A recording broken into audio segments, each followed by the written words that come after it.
Welcome. You've entered a world where logic fades into the shadows, where the boundaries of reality blur, and the unknown takes hold. Here, the familiar becomes unsettlingly strange, and the ordinary transforms into the extraordinary.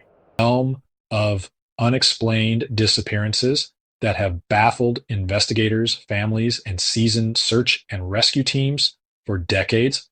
These cases are not just anomalies. They are profound mysteries that challenge our understanding of the world.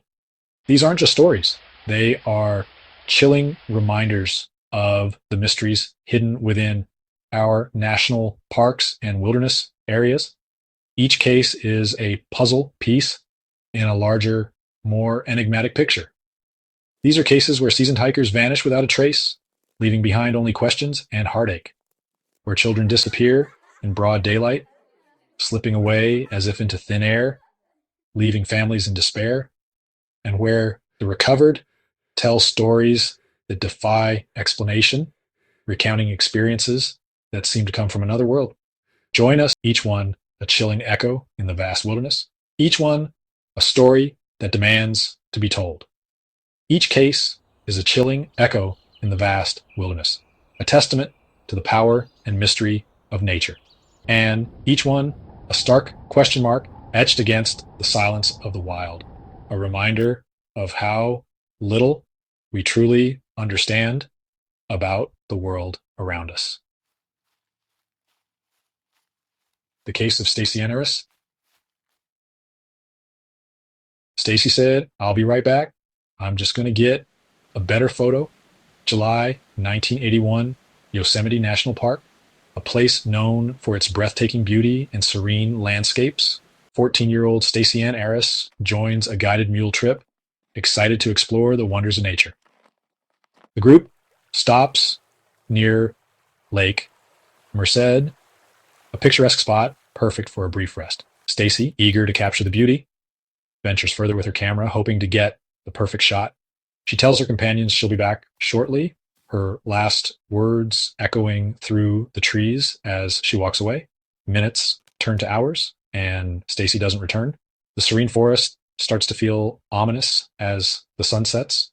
The alarm is raised, and search parties comb the area, their calls echoing through the once peaceful woods, now filled with worry. Days bleed into weeks, the search growing more desperate with each passing moment. Then a single clue surfaces: Stacy's lens cap, discovered near the lake, but no other trace of the young girl is found. What happened to Stacy Ann Arras? The question lingers, haunting everyone involved. Did she wander off the trail, disoriented and lost in the vast wilderness?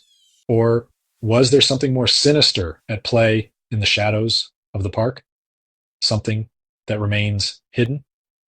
Her disappearance remains a haunting reminder of the mysteries that lurk beneath the surface of our national parks, a story that continues to baffle and intrigue. Keep quiet, please. Quiet. The disappearance of Dennis Martin. Quiet, please. Dennis, where are you? June 1969, Great Smoky Mountains National Park. The Martin family embarks on a hike. 6-year-old Dennis runs ahead with his brother and a friend. The boys stop to play hide and seek, but when Dennis's father calls out, there's no answer. Frantic, the family searches, their calls growing more desperate as dusk approaches. Witnesses report strange screams and an unidentified figure near the trail. Despite an extensive search, no trace of Dennis is found. The lack of any concrete evidence leaves a chilling question. What really happened to Dennis Martin? The case of Thelma Polly Melton. I'll wait for you at the Overlook. Autumn 1981, Thelma Polly Melton, 58, sets out with friends in the Chattahoochee National Forest. Polly, known for her love of hiking, decides to walk ahead. She assures her friends she'd wait for them at a nearby overlook, but as they round a bend, Polly is gone. Search party scoured the area, but Polly remained missing. How could someone so familiar with the terrain simply vanish without a trace?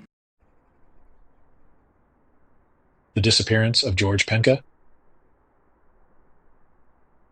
1956, a group from the First Baptist Church of Kelso, Washington, embarks on their annual pilgrimage to Spirit Lake. Among them is George Penca, a devout man known for his love of nature. As they ascend the trail, the group pauses for a moment of prayer.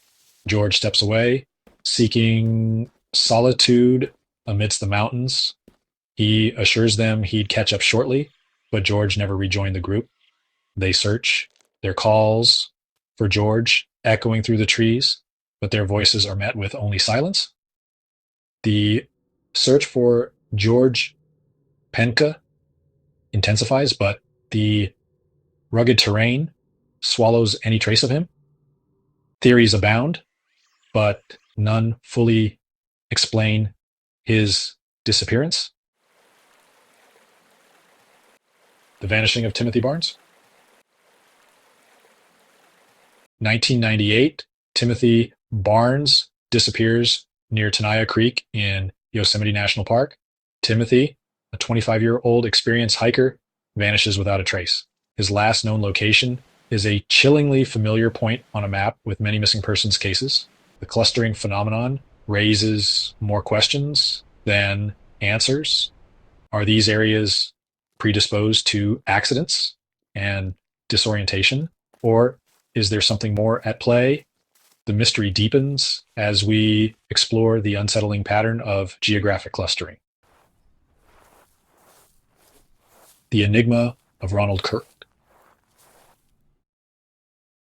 2016, Ronald Kirk, an experienced outdoorsman, disappears in the Sierra Nevada mountains. Weeks turn into months, and hope begins to dwindle.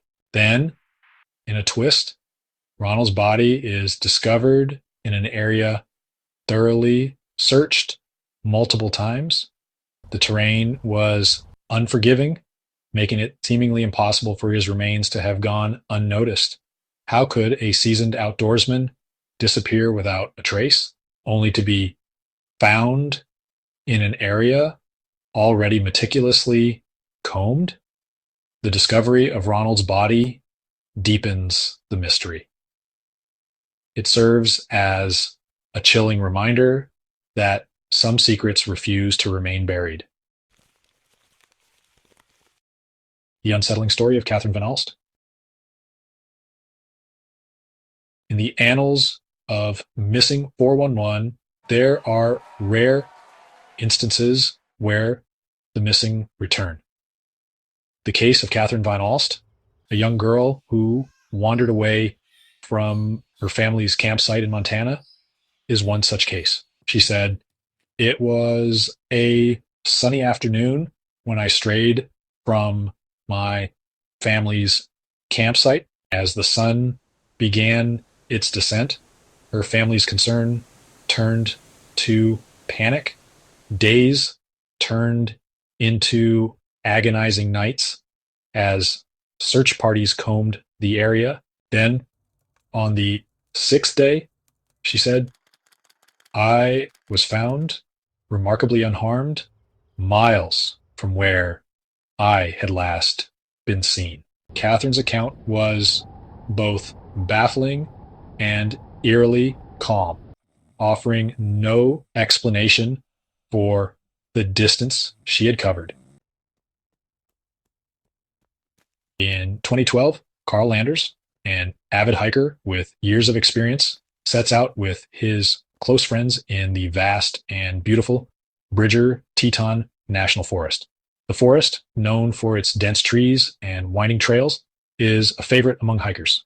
The group's laughter echoes through the towering trees as they make their way along the well-marked path, enjoying the serene beauty of nature and each other's company. But as they round a bend in the trail, Carl, who had been walking slightly ahead of the group, suddenly vanishes without a trace. There is no sign of him, no indication of which direction he might have taken.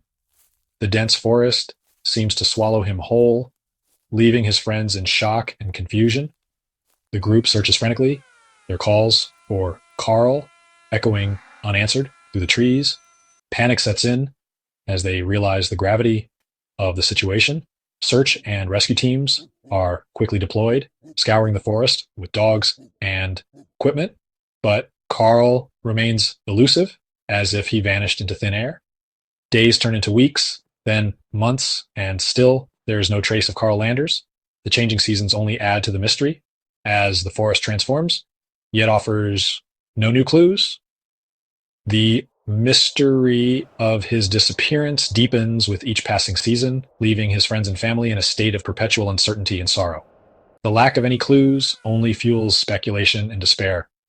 The forest holds its secrets tightly, and the disappearance of Carl Landers remains an unsolved enigma.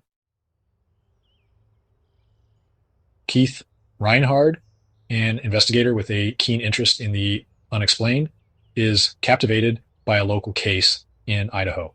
The case involves a series of disappearances in the Idaho Panhandle National Forest. Keith pores over maps, interviews witnesses, and scours news reports.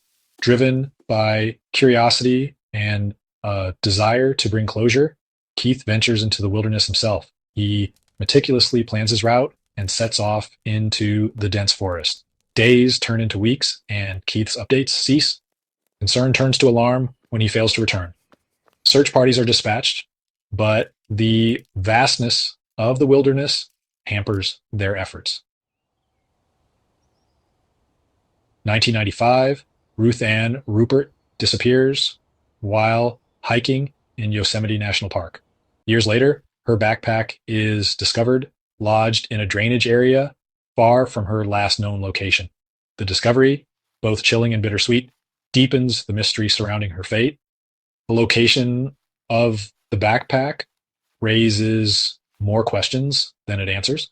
Had it been moved by wildlife, carried by floodwaters, or deposited there by something or someone outside our understanding? The discovery of Ruthanne's backpack serves as a haunting reminder that the wilderness holds its secrets close. As we conclude our journey, always tread carefully when exploring the wild.